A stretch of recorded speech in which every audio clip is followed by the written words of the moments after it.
ভোরের আলো ফোটার আগেই শহরের রাস্তায় ছুটে চলে একটি সাইকেল। সেই সাইকেলের সঙ্গে জড়িয়ে আছে জুলহাসের জীবনের গল্প।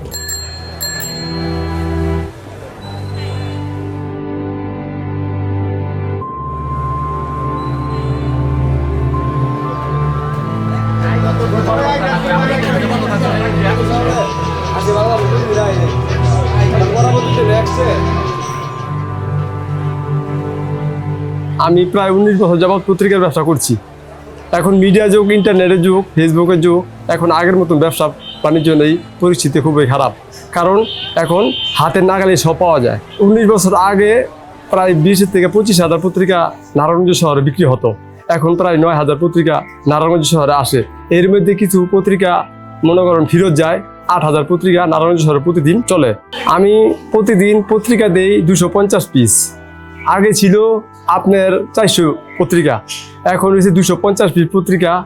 আমি নারায়ণগঞ্জ কালীবাজার থেকে গলাচিপা, কলেজ, মাছডাইল, জামতলা পর্যন্ত এই 250 পত্রিকা দিই।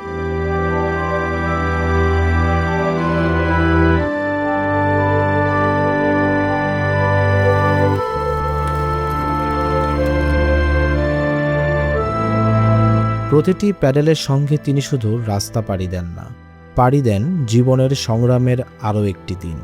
বছরের পর বছর ধরে এই সাইকেল তার সঙ্গী।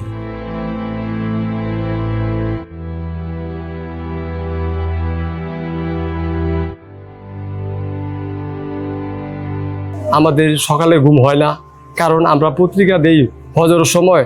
নামাজ পড়ে আমাদের বের হয়ে যেতে হয়। ঠিক আছে, মানুষের দ্বারে দ্বারে, মানুষের ঘরে ঘরে আমাদের পৌঁছে যেতে হয়। ও কারণে আমাদের এজেন্সি নারায়ণগঞ্জ রেল স্টেশন পত্রিকা আছে সকাল 6টায়। এর মধ্যে 7টায় নিয়ে আমাদের পত্রিকা নিয়ে যেতে হয়। প্রত্যেক ঘরে ঘরে, প্রত্যেক দ্বারা দ্বারা পত্রিকা দিতে হয়। ওই জন্যই আমাদের একটু পরিশ্রম বেশি।